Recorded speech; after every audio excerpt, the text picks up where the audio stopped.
Go right ahead. I'll shut up. Listen. So the whole idea of it is that my group decided to do gentrification because it had to be based on political issue or social topics happening that today. needs to be aware of. That needs to be ways to raise awareness of it. And we decided to do gentrification because that's a topic that a lot of groups lack understanding in, as well as they don't fully comprehend what's actually happening, especially in the areas around them. Right. So we decided to do a game that's based on a small town that have a lot of cultural enriched stores, buildings and stuff that are kind of set in that area before gentrification. But it's the way that the game goes is that throughout time you're settled in one area, and there's it's a game between the players and the game itself rather than player versus player, so that the game is trying to build up on top of those surfaces, on top of the pre-existing places, and they're trying to build up in terms of such as turning an apartment building to a high complex condo, or turning your average mom and pop store into a Whole Foods type situation. And then the people who are currently living in that area are able to do go through events our event cards that we have that either halt the construction of new places or prevent via protesting or doing certain acts that will halt and stop the gentrification process. Okay, so let's say is an electronic game? No, it's a board game. It's a this board is actually game. how our map looks so far. So then It's a board game. I thought it was electronic. Yeah, me too. No. So right now we're doing. You roll a dice or something. It's kind of like the way Monopoly works, or no? No, it's kind of have you ever heard the game Pandemic? It's kind of okay, it's So how would it work? Let's say we were playing the game right now. How easy is it for people to learn it? And then what leads to the changes in the community? Is it whatever they get on the card? Depending on what happens on the card, they make moves. How does it work? Is it movement? I know you guys Explain what the game is. If someone purchased the game now, you would have to have some instructions on how to play the game. We have it. Okay. So it's So if you want to go through those things, so right? they'll pick the random spot of choosing. So out of these 8 areas, is it 8, right? Yeah, it was 8 areas. 8 areas. You pick a starting spot in one of those areas. So basically, this is a 1 through 4 player game since it's player versus game. So you can play with one. You can play by yourself if you want. But their goal is to kind of get protesters or supporters to protest via these cards that we have that we actually created. So you roll a dice. Right now we're still on the topic of rolling the how does it movement based work, but we have the general idea of how it's going to be, but it's going to be turn based. So each player takes a turn picking up a card, and each card has different. You're unable to pay for the rent. You're unable to keep supporting that area. So the mayor of the town essentially will build up on that area. If you're unable to prevent it from happening, it'll build up. Right. And you have to move to a different area. Well, so let me interrupt you just for a second, so I get a better handle on it. Without, I don't really thoroughly need to understand the rules, but let's look at some basic parameters. So interesting that you took a small town. I just actually came back from a small town in Oregon, where I spent a week with my wife's family. And so thinking of gentrification issues in a small town as opposed to gentrification issues here in New York, in the Bronx, actually the first article to ever appear in gentrification came out in 1972 in the New York Times. But it's interesting that you decided to play it against the game, because the game or land is really passive that way, right? When areas gentrify, they gentrify because people are seeking to make money. it's kind of in a sense, because you had mentioned monopoly, which is the first thing I thought of also, because monopoly is the kind of proto real estate game where you buy properties. Now, interesting, some of the things in a gentrifying neighborhood, which is again interesting that you don't have two sides on this, that someone takes the I want to be a developer and I want to make the most money possible, or I rent an apartment but my building could turn condo because the values are changing here and I want to go condo because I want to make money. That's actually happening in my neighborhood, where we've lost two what are called mutual housing association apartment buildings, which had a really inexpensive buy-in because they decided to go free market in condo, and so all of a sudden people can get whatever the market will bear on their apartment. So I can begin to see the gentrification effects in my neighborhood. I live up by the reservoir, up in Kingsbridge Heights, if you know where that is. Yeah, I know where where Lehman is. So I'm looking at, I'm thinking about these games, and you're playing against a game, right? Yes. And so the building is passive, right? It doesn't really care whether it's condo or not, except that the people do.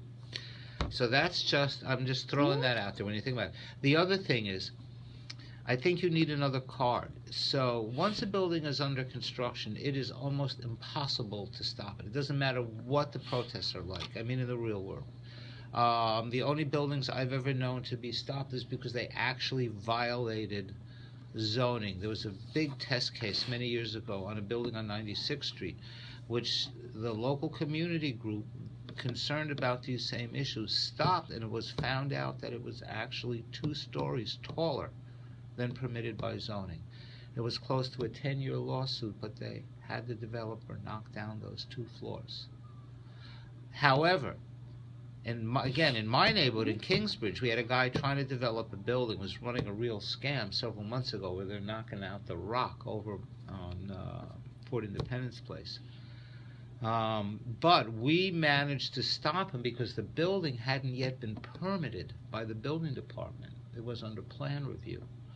And when we brought our local councilman, in effect, and we got in touch with the building department, we were also able, in my neighborhood, we've been able to do this a couple times, have stopped the building because they violated the building code or the zoning. So under construction until further notice, that's really hard. You really need forces to overcome that, as opposed to a card that says plans are in the building department under review. Under zoning changes that are 5 years ago, all buildings are required to post themselves at the local community board. It's a forced public disclosure statement. So when I take a look at what could influence stopping a project, much more so under permitting. And in terms of your game, to stop it under construction would require even more points. You know what I'm saying? Yeah. So that there are multiple levels of stopping something. So I think you could think about that in order to stop gentrification. And you know what? Also with the and they probably sent you to Nos Quedamos because of the history of, having overturned the urban renewal plan.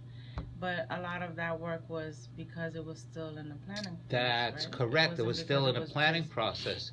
So 25 years ago, this area was supposed to, number one, have been completely bulldozed. And it was supposed to be a gated middle-income community. And then the next plan the city was put out was to turn this into, you guys ever been out in Throgs Neck? You know the neck? Or portions of Riverdale? Yeah, I work at partially. Target over there. Okay, so you know how all this, my grandfather lived there, moved there back in 1958. And so it was all these little houses on quarter-acre lots.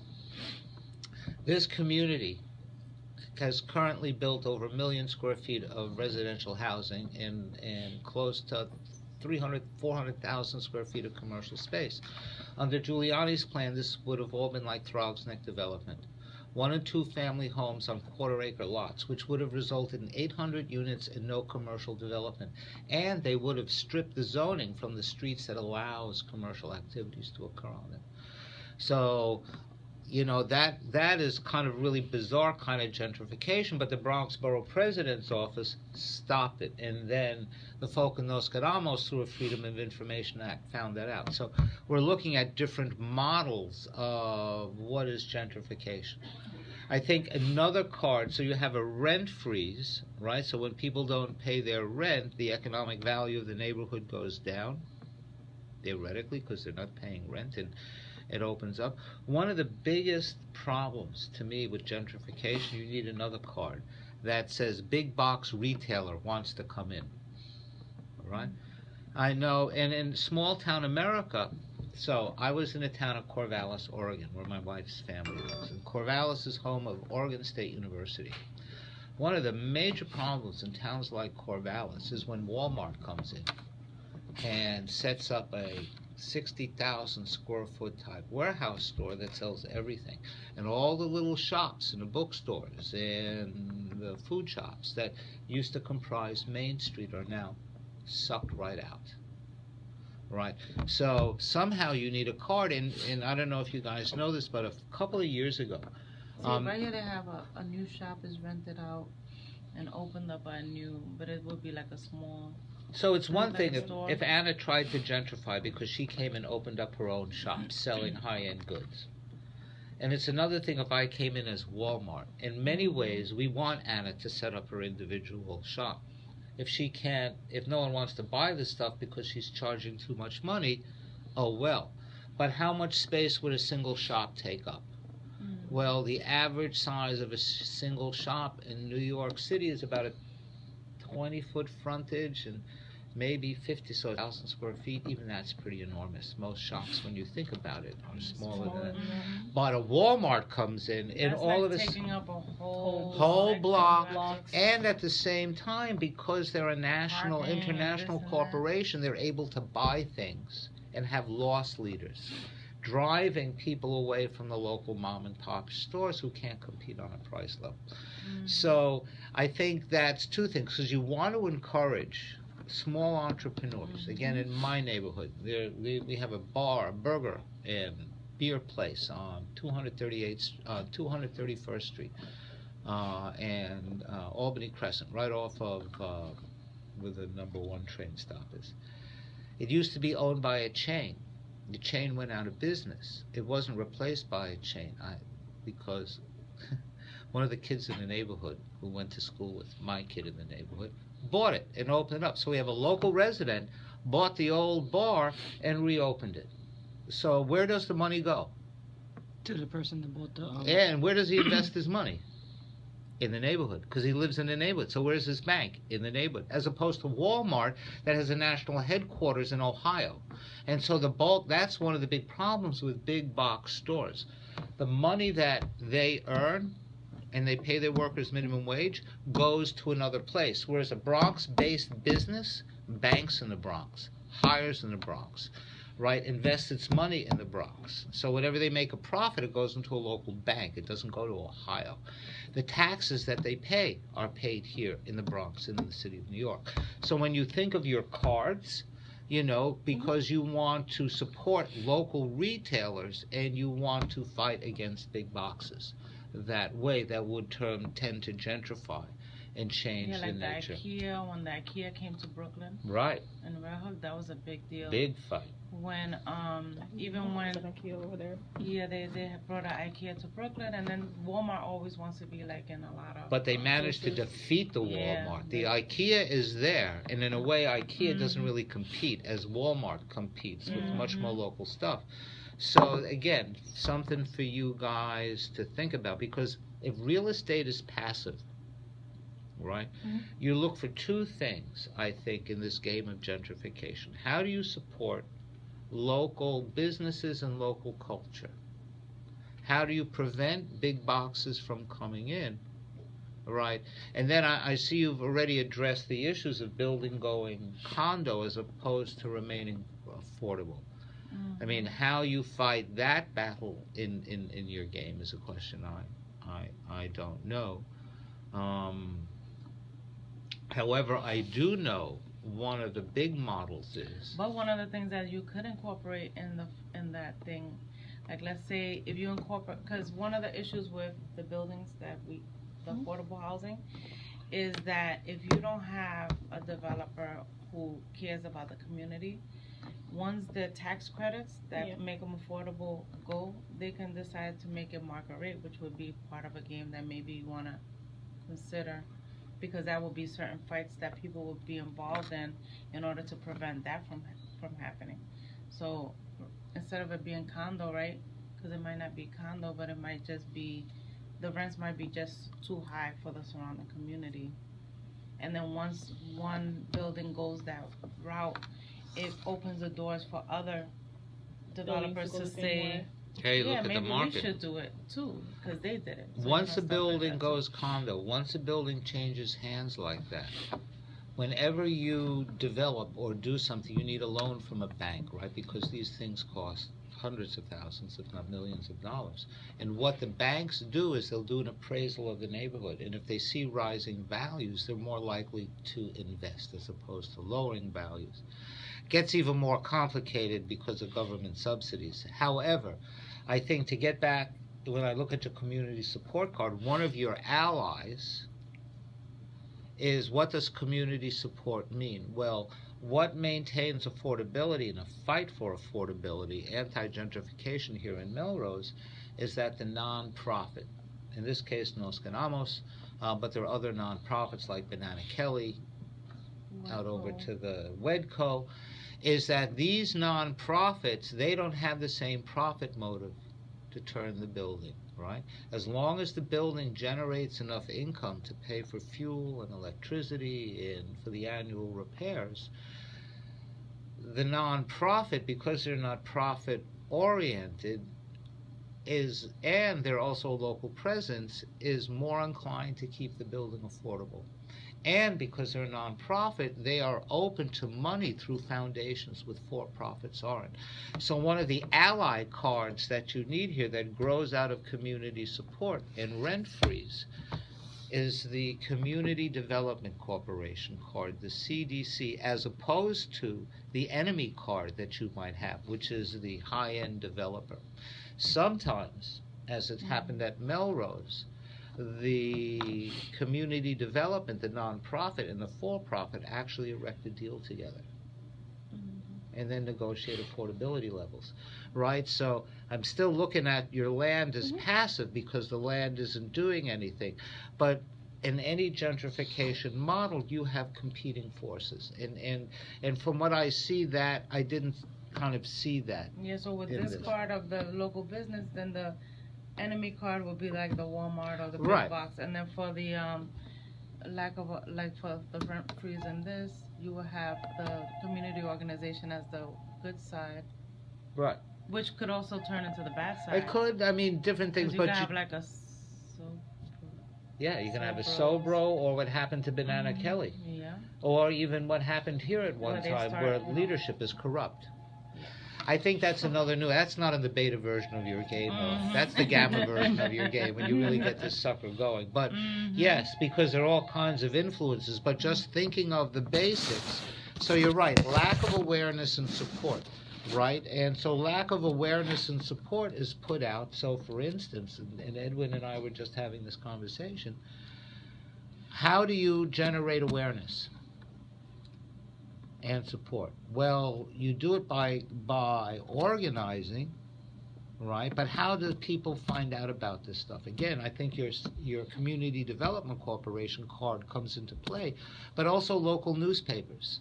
So the big developer might take out ads in the Daily News, depending on where it is, and up in my neighborhood, up in Kingsbridge, it might be the Riverdale Press. Over by Marshalloo Parkway, it might be the Norwood News. Down here in Community Boards 2 and 3 and 1, it's the Mott Haven Herald. So you could also have lack of awareness and support because now you have local media writing editorials, right? So you have a media card, local media that works with your awareness and support card that gets the word out, right, to people to organize. So years ago when I was in college, and New York University used to have a home here in the Bronx. Were you aware of that? NYU downtown? No. No. Yeah, one of the oldest campuses in the city is NYU's old campus in the Bronx. It's now called Bronx Community College. But that used to be New York University. And in 1973 or 4, when I was at City College, I lived in that neighborhood on 179th Street and Sedgwick Avenue, and NYU abandoned the campus, literally. And all the fraternities and all the sororities left. And all the faculty and all the maintenance people left. And streets around there became deserted at night. What had been a really wonderful community with students in 24-hour community, within a couple months died, and the arson fire started up. As all of this was collapsing, there was a water main break in the building I was living in, and the tenants organized and went on a rent strike. It didn't decrease the value in the area. They forced the building owner to say, if I can't deliver water to, if everybody has to go down to the whatchamacallit, the fire hydrant down the street, and everyone in the building is like, damn, I ain't paying you rent if you can't deliver me water. You have to repair this. So what the rent freeze did, rather than lowering the value in the neighborhood, it actually organized. It helped collective organizing, which in this case could feed into your CDC card, because what landlords do in a gentrifying area in order to get people out of buildings, I mean, you've seen the articles in the paper, they send thugs into the buildings to beat up people and to destroy apartments. There's a great movie out there called Batteries Not Included. Ever hear that movie? About these little mini flying saucers that land in a portion of the city that's being gentrified. This mean and nasty developer wants to take over this old tenement building, and the UFOs help the tenants organize. I'm serious. It's one of the great urban redevelopment films. It's called Batteries Not Included. It came out sometime in the early 1980s. Check it out. It'll help you think about gentrification, and it's a goofy movie. And it's got some really cool people in it. So I have to go take my phone call. I'll let you guys and we didn't continue. introduce this Peter Stan. He's the architect, so he designed. I negotiated with the city to get this urban plan to make it affordable. I'm a Bronx resident, and I've been dealing with gentrification issues my entire life. Yep. So, Okay. It's nice meeting you. yes, sorry I can't, but I really, because I just want to go over a budget for a He's building. Wizard of Oz. Anyway, We turn to him for everything. I'm going to go over there to make the phone call so that you guys can continue the conversation. If you're still here, I will rejoin you. So anything else you I know we're currently also working By the on way, a card. as you look at maps, because you mentioned small towns and neighborhoods in the Bronx Oh my and God, compelling I games. didn't Oh man, who brought cookies? Oh. Yay, cookies, thank you. Thank you. Hey. Oh, can I have a Want cookie? cookies? Yes. I want a cookie. Anyway, here's a I map can't of open it in Melrose my hand. Commons. And so as you think of your game in your map, it has a park Wait, in the take middle, but you can also think about those forces, maybe the visual. Yeah, I'm here too. You You can pushing open me out it of the 'cause way? I can't Well, use you're the it. one who brought the I cookies. still so can't use the hand. You can use that. Oh, yeah. Let me see. Yeah. Yeah, It's worth nothing. now. You need my magic cream, don't you? Yes. Take it. I'll take Sure. this one. Thank you guys. Oh boy. Take Let's see it. what, let's see what she wants. Thank you. Let's see what. I need my It's talking. Good. This will probably kill me. You want soda?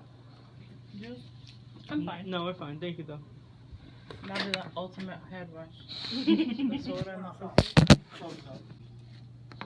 and the Small business. It was The Small Business Festival, was it? the Small Business Saturdays. It was Oh, something is like that that one? that she was reading on the news that it's a annual like holiday type thing now, and it's supposed to support small businesses, and it's called Small Business Saturday, and she was actually making that into a card. So fun.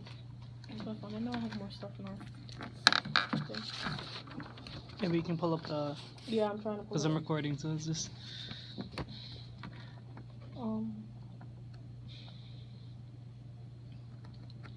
But like the whole idea was that we had this area, and basically like the winning goal is that you're able to prevent from the entire area from being gentrified. And Because it's on a then, time limit. yeah, it's like on a time-based limit. And But then, you know, one of the things that that we have been kind of like changing the language around is like this whole idea about gentrification. Like we want all of the things that gentrification brings to a neighborhood, like, you know, the good high, buildings, you know, high-end buildings. yeah, all of that stuff. We just don't want displacement, which is different. You know, so you could like kind of change the way a neighborhood is, the kind of stores that are in the neighborhood, the kind of buildings that are in the neighborhood. It's just the fact of It's just displacing the people. Don't displace those who are living there. So part of the work that Nos Quedamos had done when they were thinking about the neighborhood was the reason why they have the name We Stay is because they wanted people to stay in the neighborhood. Most of the time when you live, I grew up in a neighborhood that was low income, right? And most of the time when you're living in those neighborhoods, your dream is to leave one day. Oh, I want to live in Manhattan. I want to live in a nice neighborhood. No, definitely. I know what you're talking about. Yeah, I want to make a lot of Yeah. money. I want to do this because assume that where you live, you can't do any of those things because it's low income.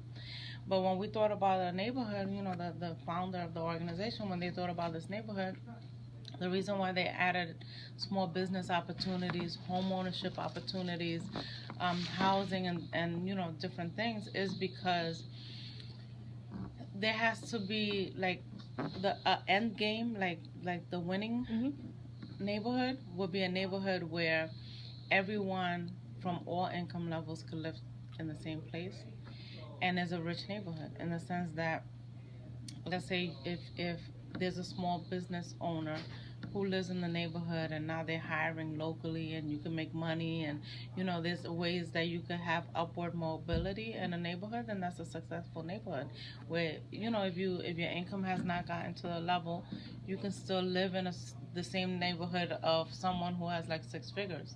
That would be like a perfect neighborhood. So to us, it's not like we've kind of like moved away from using the word gentrification and looking at it as anti-displacement. Like that's what we're fighting for, anti-displacement. Because a lot of times too, like the enemy says, everybody says that gentrification is a bad thing. And it's because the causes of gentrification normally is the displacement of those who have lived in the neighborhood. But as long as those in the neighborhood are not being displaced by these things, then of course everybody wants to live in a nice neighborhood where you see nice things. Even if, no matter what your income level, you love nice things, beautiful things. It doesn't have anything to do with your income. But they kind of like separate one from the other and make it something negative. Like if we're asking for something negative when we're not. We're just asking that if we're going to have, because in every neighborhoods change. Like you can't help it. Even if you if people have parents who are low income, the children, they go to school and they bet on themselves and they they start making money. And most of the time they think about leaving, but it would be great if they could be in their neighborhood where they grew up and still make money and still be part of the neighborhood and watch it grow and stuff like that. So maybe you want to think about that as well, like as opposed to like, not that we don't want gentrification, we just don't want people to be displaced. Because I know like in Harlem, because that's a cycle that happens regardless. It's just a negative cycle because of what has historically happened where people are displaced. like the situation in Harlem. Like I know in 125th on the east side where the Pathmart used to be. I was actually reading on it, and they have in the plan that entire area where Pathmart was is going to be built into affordable housing unit with like 600 units in it. And that entire like block area is going to be just housing in that one area. But it's just like, it's so different too because it's like all the storefront, you see all the storefronts, and that one place just going to be housing. And then the thing is that another thing that the organization we've been fighting around is they keep saying that they're building affordable housing, but It's not really it's not really affordable to the people. Like, there's always going to be a need for affordable housing unless they meet the need of those who need the housing. Because you can build something, and of course you're going to find people to go in, but then there's always going to be the people who don't afford it. So what are we going to do with the people who don't afford it? So once they have housing that's really adequate for those who can't afford it at the moment, then they won't have to build that much. Because right now they're building, and they're building for the same people because it's the same income levels that they're trying addressing. to aim for. Yeah, once they start aiming for the ones that, because the next affordable housing is NYCHA. NYCHA developments, they're holding their vacancies for, I don't know what it is, but they're holding their vacancies, saying that there's other affordable options out there. But people wait like 10 years, 8 to 10 years just to get into a NYCHA development, right? So let's say if they were actually like all of the affordable housing that's really out there, like NYCHA, get people from the shelters into those buildings, get them to build more housing that's like different income levels, then they won't have to be randomly building these buildings that are for the same people. They don't want to do it though because it's all about the money cost. Exactly. If you put the lower income, like people from shelters who they know they can't pay as much as like they want to be paying, they won't aim for that area. They won't aim for that income area. Like the dream is that they'll build housing everyone can live in regardless of income or whatever, but in terms of who builds the places, they don't want to aim for that because then they're not going to be making any money. Yep. And another thing that you could think about too is that the Bronx has the highest concentration of shelters, right? And most of the people who live in the shelters are not from the Bronx. Because the They're all over. Because the intake is in the Bronx. So because the intake is in the Bronx, they come through the Bronx. So everyone is temporarily housed in the Bronx, but most of the time temporary housed means years and years and years, right? So another part of it too is that because there's a lot of shelters in the Bronx, they consider this a higher than, a higher homeless area. So they consider everyone homeless, although they're housed in a shelter and they've been there like for years and years. And then when you think about homeless, you think out on the street. Yeah, when people who are looking at us like they don't understand our neighborhoods. They think, oh, there's a lot of homeless people. To them, they think there's people in the streets. They know there's a high concentration of drug users and stuff like that because they're counting all of the people who are going to the rehabilitation centers, like all of the things that we have in our communities to address some of the issues. So if you imagine a board game like this that would be like the Bronx, then you will have like all of these shelters. Now, another part of the shelter system where they're making money and kind of like creating this whole concentration of poverty is that some of the landlords that instead of them giving, like let's say you are in a shelter and you're looking for an apartment, instead of them giving you the apartment for like let's say it's even for the market rate, let's say it's $1,000, right? But in order for him to give you that apartment for $1,000, you're gonna want heat, you're gonna want hot water on time, you're gonna want everything. It to be safe, you're gonna want the front door to be closed, you're gonna want, you're gonna want a certain thing for what you're paying. So the landlord will say, I'm gonna give you the apartment because you're in the shelter, and the shelter, DHS is gonna pay me $3,000 a month. And I don't even have to repair because since it's a shelter, it's considered shelter. I don't have to give you heat. I don't have to give you hot water. I don't do any of this for you. So then they have all of these. They have people living in these buildings that shouldn't even be like they have a lot of violations, right? And the landlords are still making all of this money, and they don't have to do what they have to do as a landlord.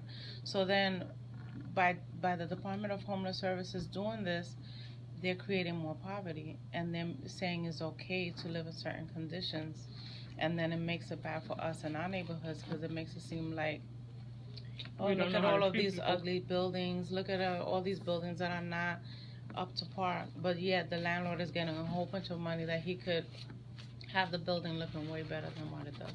So there's a lot of things to think about too when, as far as strategies against certain things like gentrification, displacement. And then part of this whole like getting people to want to fight for their rights is making people understand that our neighborhood is not the way it is. It's not all of our fault. It's not our fault. You know, a lot of the things is these systems that are the way they're doing things that make it bad for the neighborhood. And it's not like you so that's where the awareness comes in. You know, like people need to understand that the shelter system has a lot to do with it, and it's not the people who live in the shelter, but the people who run the shelters. You know, nature has a lot to do with it, and it's not the people who live in the projects, but the ones who actually maintain them.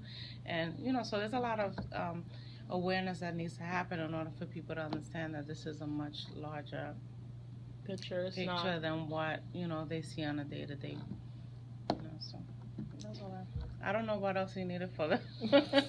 I mean, this is what we have so far. Yeah, this is like what we have so far. We've been debating for like weeks right now, like, how do we do this? How is this gonna work? What needs to be done? What you were saying? You was gonna say something? No, like our group decided to do like one of the like harder topics. Like everyone's doing, all the other groups are doing like bullying, homeless people, like homeless shelters. Homeless shelters. Well, when you maybe don't think about it as gentrification, because when you think about gentrification, that means taking something out and replacement of something else. We have to think of it as the anti-displacement. Because it might be okay to have this, but it's not okay, like he said, to have like a big box store that now changes a whole neighborhood, because now maybe people in the surrounding neighborhood, in order to build that place, they lose their homes, they lose everything. Can it also be like, say that a place like Walmart wants to build over a certain area, they can buy out those areas and then place it on top, also like resulting in those small places losing that area. And then also a lot of the things that has to do with gentrification, which if you look at, you should look at on YouTube. There's this organization I used to work with. The organization that I used to work with, they did a documentary on what was happening in downtown Brooklyn. And a lot of times, like, you know, the way that they displace people is by the lack of services. And then, you know, you're like, I can't get anything in my neighborhood, I gotta leave. But it's because they do it on purpose. Yeah.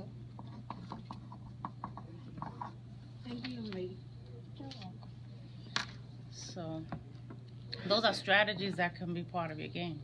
You know, like tricking people into leaving, wanting to leave. Also, part of there's rent freeze, but then there's also the landlords buying people out. So they can build up. So like the landlord, like in order for them to do the condo, like let's say if you lived in an apartment for, like he was saying, like his parents was in an apartment 1970s. A person who lived in the apartment for 1970s, their rent is probably like $400 a month. That's like in my situation. My parents, I live with my parents. My parents been living in the same building for 19 years, so I've never moved, never once. Yeah, so the rent doesn't go as high. It's like I think right now it's close to 900. It's like 800 something, but it's like. But it could really be like bad 2,000. apartment. It's a really bad apartment though. It's like what is it? We don't have gas. We use everything's electricity. Electricity.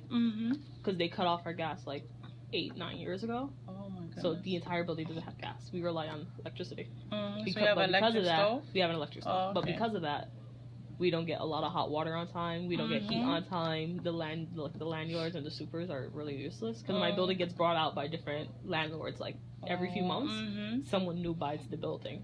But it's like they try to make it really new and everything. Like before, we used to have these really like big metal clunky doors. Now we have like these fancy like glass doors with a lock system and everything. Yeah. Then, so like, one strategy would be like, let's say there was a rich landlord that took your building over. They'll see the potential of like raising the rents and putting money into it, but they don't want to put money into it if you're only gonna pay $800. They want to put money into it if you can get like $2,000 per apartment or it's something like a big housing complex. Like it's a 2-part building. Oh wow! And each side has like it's I think it's 50 apartments in one building. Wow. but that's like the entire. Yeah. That's the The entire whole like thing. blocks. Like Mhm. there's 3 buildings. It's my building. It's like right in the middle, and it's like 2 of them on the side. That's exactly the same way. Mhm. But all the buildings in that area are all like apartments. Mhm. There's no like. I live in 167 in Mhm. Sheridan Ave, right next to the concourse. So all Mhm. of that area is still like Yeah. the old school. Like you don't see Uh-huh, anything yeah, building. yeah, You don't yeah. see any like fanciness But building you up. know that with what happens with Grand Concourse, as that Yeah. changes, then the streets and Everything else is is going to change. So then that they like for your mom, they'll probably say like instead of a rent, like the opposite, which is what your mom saying, I'm not paying you rent until you do whatever. It would be them saying, I'm gonna give you $20,000 if you move, right? And they're good for the $20,000. But then it'll be difficult for her to ever find an Actually apartment find a in place that again. year, and then the money goes, and then where does she go? You know, because it's gonna run out, and you're never gonna find an apartment that Yeah. affordable. So part of the strategy too is that the landlord's buying people out, and then once they buy people out, they're able to, because to them it's an investment. They're like, you know, I give this person $20,000, but in the apartment I'm gonna make that up. $2,000 a person. Exactly. By the end of the year, I'll get that back, and then some. You know, so that's another thing that they I know use. too. In my buildings, they're always trying to like do the rent increases, but they always have like my building has like their own versions of like, How the percentage that supports. they're gonna? no like I forgot the word of it, but they have like their own people who go on like the community inside the Uh-huh. buildings. They go and they actually go to like these board meeting events and everything and talk about how the landlord is trying to like increase the rent prices, but the condition that we're living in is horrible. Because it's like my building itself, it's really bad. Like the whole heat and water situation, we don't get a lot of like we get heat at the wrong moments. Like there's times where they're giving us heat in like the summer for no reason, but then Wow. because of that, That's then crazy. we don't get hot water a lot. Uh-huh. So and then on top of that, it's like there's days where like they completely cut off the water without telling us, and we have to wait a while for like to put the water back on. And then you should organize your building. it's like they're always trying to do it, but the thing is, none of us, our super is useless. Like Yeah, he hires more information people. You want information on people who could go in and help you guys get organized? We try. It's like I personally don't do a lot because like I'm usually not home myself a lot. Neither are my parents. So it's like, oh, we really don't deal with the situation a lot. But a lot of people inside the building, they do go out and like say stuff to board meetings. How like, okay, these living conditions are horrible. Why are like we're doing all of this and everything? And it's just like the landlords don't really pay attention to us at all because there's some like there are landlords who have multiple buildings. Yeah. So usually we always just do like 311 stuff like that. We had the city inspector come in, and then they were doing inspections to all the apartments, and they were there for like a week straight doing inspections to all the apartments. Like the building itself, we kind of know that like the landlord and supers don't care because like they've gotten fines before for the buildings, for like failure to pay the light bills, failure to pay electricity, improper recycling. They got in fines before and they never paid it off. They were like, oh, because there was a paper once. It was like, oh, if your landlord doesn't pay this off, all the tenants inside the building have to pay it off, and it was like $3,000 something for like a month, and it's just like, okay, okay. Yeah, but part of that also is like the letting people know in the neighborhood is also not like is also making sure that there's a standard for landlords who are in our neighborhoods, like for them to like holding them accountable for what they're supposed to be providing. Yeah, so I should take your address and I'll have somebody go in and start organizing the building. Yeah, but it's like the whole building, like it's a pretty like some of it I don't give a lot. I give some credit to the fact that it is an old building. Like I was doing research on the building and it was like I think built in like 1920s. Like it's considered a fallout shelter. That's how old it is. But still, like the fact that a lot of us been living there for years, and the fact that you're still living in like conditions like that, it's just like like I think, let me get your address. I'm gonna give it to someone who does organizing in the buildings, and you know that the public advocate has a list of the worst landlords, so to see if he's on that list. Because if I don't he's even on the know the list, owner. I don't even know the name because since it's they always could being look it up. since it's always being brought out like every few months. None of us, Mhm. no one inside the building actually knows like the landlord's name. The super is never really there. Like recently, we had a problem with our toilet. Like it wasn't getting no pressure at all. Like because it was getting messed up. So we called the super. His friend came in to fix it. They messed it up more. Oh my And like goodness. every time they came in, it would keep messing up more. Mm. So it got to a point where there was like no type of pressure whatsoever. There was like no pressure whatsoever, and then my dad like tried doing it himself, and it was not working out. Mm. They finally came and then ended up fixing it. Like they had to get someone else to fix You it. guys are recording that part? I mean, we can cut it out. Yeah, we can cut it out. Edwin. I didn't get you guys' names. They're students from Hostos. You know, they're doing they're designing a board game that is around gentrification. Oh, nice. Hmm. But they're not sure exactly what. Are they the hipsters coming in? They weren't sure exactly what the detail, Okay, that's pretty the interesting. ins and outs of the Yeah. game is just like the basis, the basic. So I guess the strategy is to keep the parts of the neighborhood from changing. Is Kind that It's just like to keep the parts from being fully gentrified in a way. So So like is the- Basically, just like pushing out Is people. the out. end, Yeah. is the end result a board game? Yeah, it's a board Yeah, it's a game. board This is game. like the design Not for it. electronic. No. Oh, let me just really quick before he. yeah, he likes art and stuff. What time is it? So no. Introduce it. Oh, how One of are the you? engines for NQ here. Just making sure. Things done. This I David have to be Gonzalez. gentle. Oh, yeah? My hand is broke. we My get arm is ventilation, don't you? broke. I mean, my hand. Sorry. Yeah, I just took my brace off for a Students little from while just to Hostos get are some doing air. a project where it's like a board game, but it's based on gentrification. How to avoid it, how to keep from, which is all a roll of the dice. Does it have dice? Will it have dice? Oh, we don't have it with us, but we're gonna use the dice. Like I have like 4. And then these are the cards that they have. You know, like I guess you pull a card. How many cards are you planning on having? You don't know So far yet? we got this, and then So with far we the got that Small plus Business the Saturday. Small Nice. Business Saturday. Cool. Plus we might end up we're gonna most likely put in the cards that he was the telling us. developer, Yeah, the developer. Walmart, or Mhm. you know, the big box store. Yeah. You gotta have the angry activists in there. Yeah, I think it's. You gotta pull the Wanda Salaman card. Yeah, that's right. That's it. You've met Wanda Salaman. Good luck. You got 20 points. Tell your friends. November. Okay. Yeah, you should speak to Wanda too. She's from Mothers on the Move. She's done her organization like 40 years old. They've done a lot of work around gentrification. That's what she does. Affordable housing. Yeah, so she's well known, and she has a lot of power just by the organizing work that her organization has done. Okay. Anything else? What have you been doing?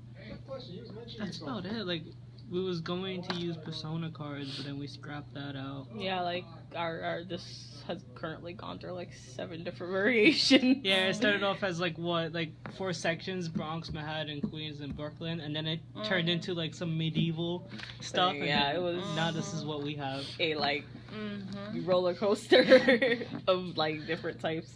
Mm-hmm. We So- kind of before we were gonna do like this general like layout idea, but then our professor was like, okay, no.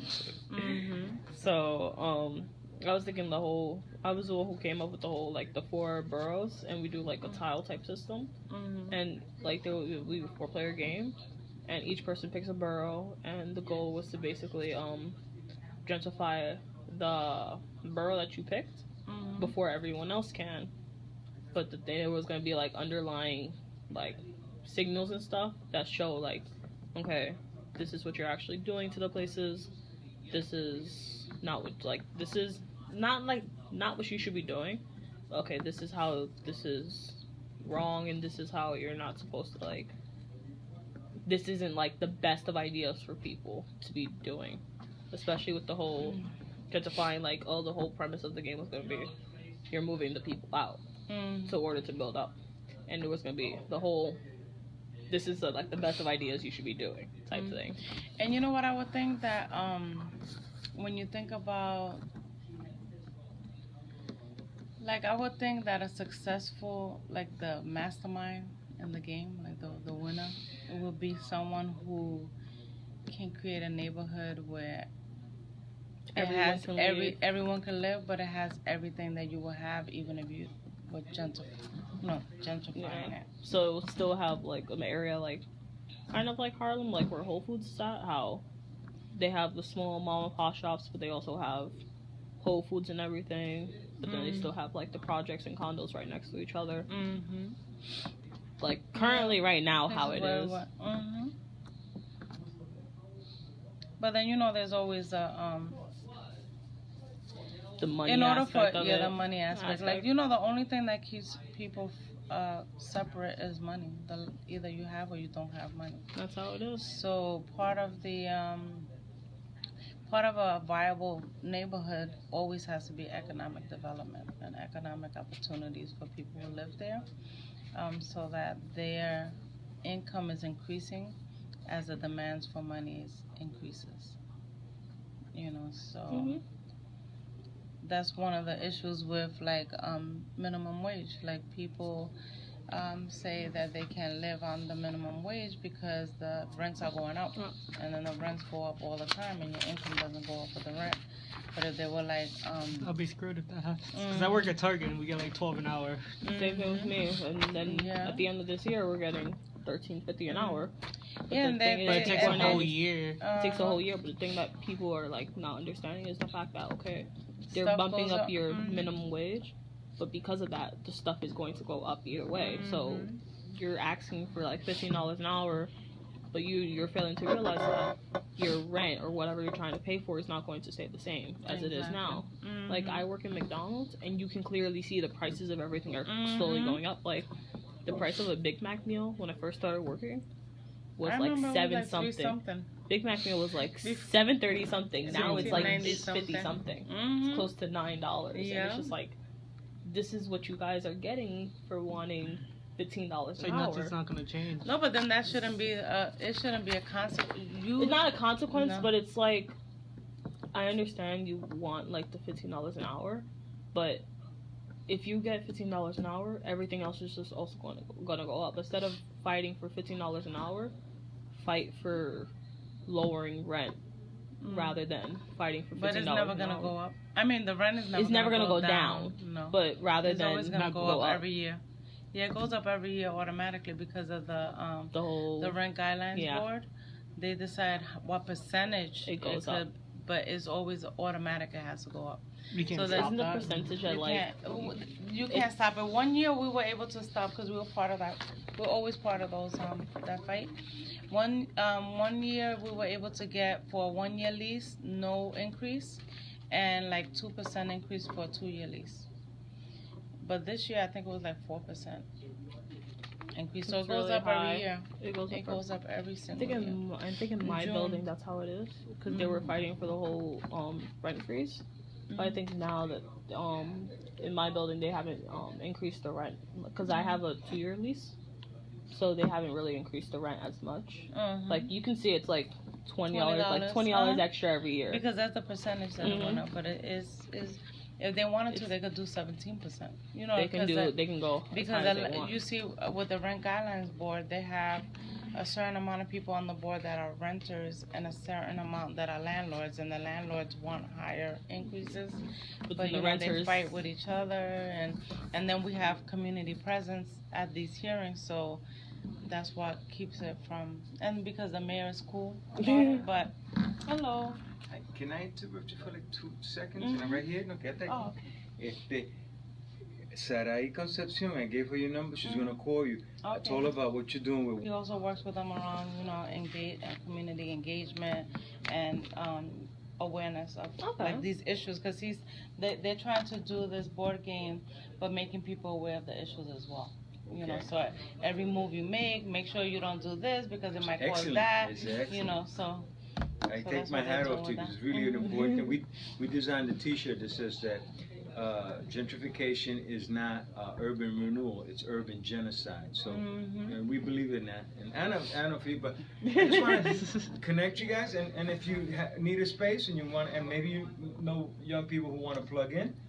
Yeah, I mean, there's five of us. Yeah, there's five of When us. does your Tuesdays, Thursdays, and well, Tuesdays, Wednesdays, and Thursday when we have the classes. We and used when to do is it on your thing weekends. starting over? When is I your In work January. Thursday. We should start up in January. Pero que no esperen hasta January. Come they could through come and we before. can chat. When down we there. leave, I'll let you know my schedule for Wednesday. But you know what? If you don't have time today, I'll bring up a card. I'll bring up a card in All the right. brochure, and you guys Okay. hold on to it, and then we can connect online. Okay, thank you. That's fine. Thank you. All right, William. So, yeah, he does a lot of good work in the community with youth. So, No, because remember when Reese was talking to us about the game, The game contest. It the was- the spring game? I forgot the name of it. forgot. There's in our school, our professor was telling us how there's a game, like this game competition that it's kind of board game-ish, but it's like, oh, you create a board game. But he was telling us like different websites and stuff that show us like, oh, if you want to like fully publish the game, there's this website where you pay like $60 and you can put your game, but it's like professional game, and you bring it to the contest, and it's like, oh, if you win, you get like this hefty scholarship. But he was telling us all of it, like, oh, if he thinks our game is really good. you know, I just got a brilliant idea, though. I just got a brilliant idea, and I know Another that you guys cookie. have already worked on this. But I was thinking, Don't stop. why wouldn't it be? It would be great, like, because I was thinking, imagine a board game around the Sheridan, right? Or a board game around like a particular neighborhood that at the moment needs people's eyes, as you know, like how it should look, what are the dangers, what. You know, because I know that we're working Don't let on her the. distract you. Oh, yeah, I mean, we yeah. can just scrap it and We take- know, 'cause, No, because this tomorrow- is an actual neighborhood where we've been working with this campaign for like 20 something years, and it's around where the Sheridan is. And right now they're thinking about like, the group has been thinking about ways to improve the Sheridan Expressway area so that it can be safer and Do everything. you guys know where the Sheridan is? I live on Sheridan. I don't. So you know where the expressway is, though? Yeah. All right, so you don't know where it is? So if you were to take the Bruckner Expressway, And Hunts Point. before it dives down to go over the Bronx River and head out to Throgs Neck in, B95, the Sheridan Expressway comes off. Originally, under Robert Moses' original plan back in the 1960s, it was supposed to connect with the Cross Bronx Expressway. It doesn't. It ends virtually on Tremont Avenue. And so we're trying to shut down this road, right? Because it serves no purpose. It's just longer. It's just longer, and because it doesn't connect to anything. And the safety issues in the neighborhood and the Right. truck traffic. And the truck all traffic. that stuff. So if the Sheridan is decommissioned, all of a sudden the land on it becomes available. And you could bring anything The in. state of New York would like, and the governor would like to support all his wealthy real estate campaign donators. And so that's where luxury housing and big box stores are going, as opposed to for 27 years, Nos Queramos, The Point, and many other people have been fighting so that it becomes parkland and affordable housing and supports local business, arts, and culture. And so in that sense, although it's too late for doing it, the Sheridan Expressway, which is a mapped area, represents land that is passive because nothing is happening there, that could go one of two ways. And I was thinking that because this it's harder for you to do something so hypothetical like this random town, as opposed to like focusing on something that you could even get like research on things an that are actual already community. happening, where you can actually have things that you could work on. And then in the end, who knows if your plans like your board game becomes this whole, you never, I don't know. I was just Oh yeah, I was thinking about telling her that. that our professor was telling us about this game competition that's happening in the spring term. Oh. That it's it's like based off of board games, but you and like different groups present your board game, and it's like a competition basically. So whoever wins actually get this big hefty like scholarship check. Nice. But they also like they Use can kind it of for something. they right? they will use the game to actually like school purposes and stuff. Like my professor actually created a board game based off of honeybees, and it had actually sold a lot of copies, and they used the game in school to actually like promote helping honeybees and like their colonies that are collapsing. Right. Well, that's, yeah, I mean. So that's what I was moving towards. Like, imagine a Melrose Commons. I get you. Are you guys thinking about this in the long term? Doing something with I it? actually would like to participate in that event. Yeah, not like talking to you. Like it will be like if we take this game further. Might as well, If we take the game further and we're able to actually like successfully do it. Oh, I'm Let's happy. We focus can on an even. area. I for 9 years I taught at the City College School of Architecture, so I have a tie to the city university system. I still know people there. It would be interesting ultimately to beta test something like that with students in one of the community development classes there. I know we actually need to play test too. I know next Saturday is actually like our final day for the game. But if we are willing to take this like a step further and actually put this game into the competition, since this is about like a public topic that needs to be more known about, Yes, it should be. we definitely can be able to do that. So I have a broader And design. focusing on I have a a broader. neighborhood. I have a broader design suggestion. Mm-hmm. So there are 3 classical phases, actually 4, but you already did the first one because you got the game, in developing any architectural piece of work or any urban design piece of work. First is the concept plan. So you got that down. It's a gentrification game. The next part is where you are right now, and that's called schematic design. Right, schematic design, which is where I'm, because your project is due soon.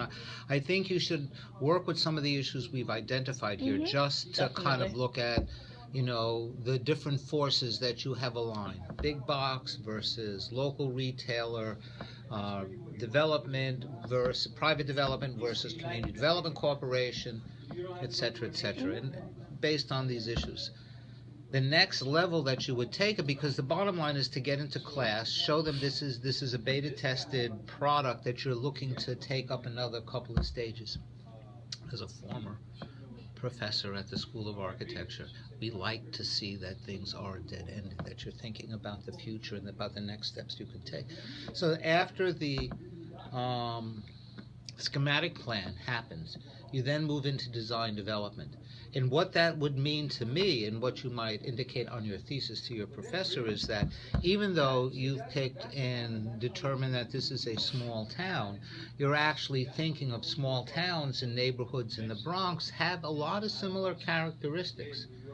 You know what the big difference is between the Bronx and Brooklyn, aside from the fact that they live on an island and breathe swamp gas? You know what the big difference is? Brooklyn was a city. The Bronx has never been a city.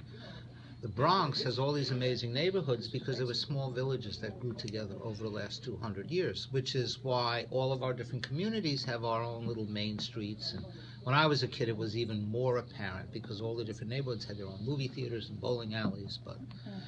And so the idea is that you go into design development to refine the game and say, okay, we've worked out some of these basic concepts based upon our fictitious town. Now, in the design development version, we're going to see if these same rules apply to a Bronx neighborhood. And you can pick any single one of them except Riverdale. Okay? You know, I hope neither of you are from Riverdale, so I don't offend you, but even when I was a kid, which is in the 1950s, Riverdale, we used to refer to the Bronx and Riverdale. They've always held themselves aloof, right? And so the design development means you refine some of these places, you look at an actual neighborhood, and you can then construct the story. All good games need a story. I don't know Pandemic. I'm sure my son and daughter-in-law know Pandemic because they love board games and card games like this. But all good board games, like all good comic books, need a backstory, right? Even though you might not read how Green Lantern got his ring, it's important to know that there's a backstory that told you how he got his ring. And so creating a backstory about a neighborhood, even if you make some of it fiction so it works with your game. And the final piece, then you have a draft development piece that you've now refined for your game competition, right, that you can then beta test. And then the final phase of any architectural development, like I said, it's a concept plan. You got the concept, you're ready into your schematic model. The next one would be design development as you find the issues, and then we do the final version itself, which is what we call contract documents, where all the pieces are put together, the client signs off, we know what all the finishes are, we know what all the game pieces are, we know how the piece of land is being affected, et cetera, et cetera. So I think what Anna's saying, if you're really serious about this competition, is to be able to take it to another level. But you don't want one of the problems in architectural design is if you feed a student too much stuff, there's too much stuff blowing their brains to pieces, so when it comes to the final presentation in class, they are stuck. I remember a professor telling me, too many ideas, huh? Save it for the next project. Save it for the next phase of the development. So if you can look at it in terms of a beta product or a schematic product that you will then take into the next level for the competition. And I think Anna and I will be here if you want to come back and talk to us. And Oh, definitely. we could even arrange a game night here. Listen, because I was thinking about that whole textbook idea that Jessica had. Yes, I Imagine know. If it was a Was it a board game? too, or It was a something. board game too, tied to a book. So there are a lot of possibilities. One of the people who was out when you came back in, so two of the people here, and David has already left, was David Gonzalez. You ever hear of David Gonzalez? It was You guys just the should- one that you met. You guys should read the New York Times more There was often. like 5 people who walked in here. yeah, You know, they all that's said all- the oh, no, same we thing. He's one of the leading journalists of the New York Times. He's written a lot about the Bronx, and he lives in the Bronx, and he's from the Bronx. So, right, there's all kinds of interesting people walking through this office. However, what I'm actually thinking of, and don't laugh, game nights are really popular. My kids, I couldn't believe it. When they were in high school, and their buddies would come over, they'd play board games. You know. That's life. Yeah. That's living life. Yeah. Well, when I was a kid, we didn't have a choice. We didn't have electronic toys and things. We only had like 5 channels on television. I would with always board be games. down for a game of Monopoly. So the other person, right? So the other person here, which is interesting, is Edmund Pagan. He's our program manager for the Bronx Cultural Collective. And we work with a number of artists and community gardens and cultural providers in the South Bronx. And community boards 1, 2, and 3, Hostess College is part of our steering committee. From their theater department, arts and theater department. And one of our people, Michael Johnson. Michael Johnson from South Bronx Unite.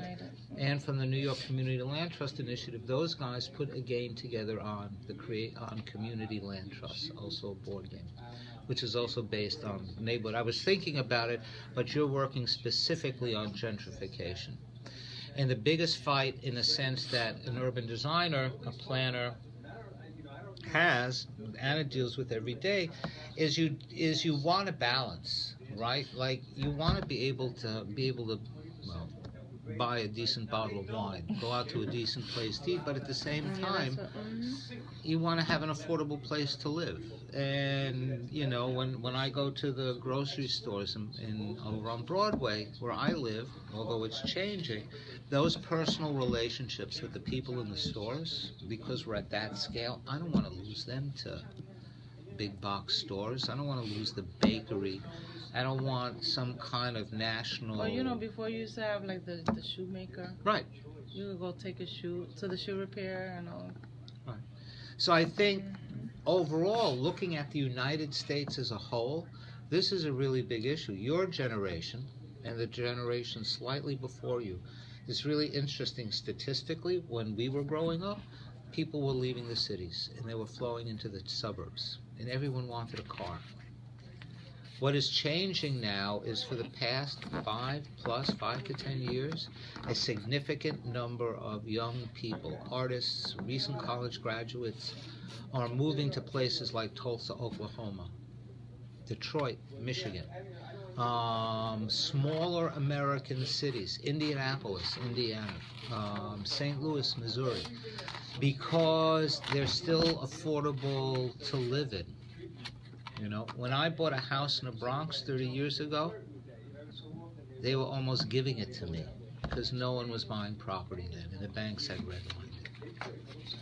Nowadays, the property has escalated close to 10 times what I originally paid for. when I Millions first of bought it. dollars. Huh? Millions. I wouldn't Especially say in millions a yet, couple but thousand, like hundred tens of thousands. thousands more though. You know. Manhattan's millions. It's Manhattan, it's millions, but I paid less than $100,000 for my place, and it's worth almost $500,000 according to the latest real estate assessments that the city has published. And so I am a gentrifying force, aren't I? Interesting, the person who sold me the house was a socialist. She was the head of the North Bronx Action Coalition, which was all about education programs and affordable housing and so on and so forth. So when she sold the house, she refused to go to a broker, and we had a personal handshake when one of her neighbors told me that she wanted it, and she had to interview me. So in her mind, she was passing it on to someone who would care for the house and care for the neighborhood. Now, interestingly enough, as an aspect of your game, in order to prevent gentrification, at the time, New York State, for the entire borough of the Bronx, except Riverdale,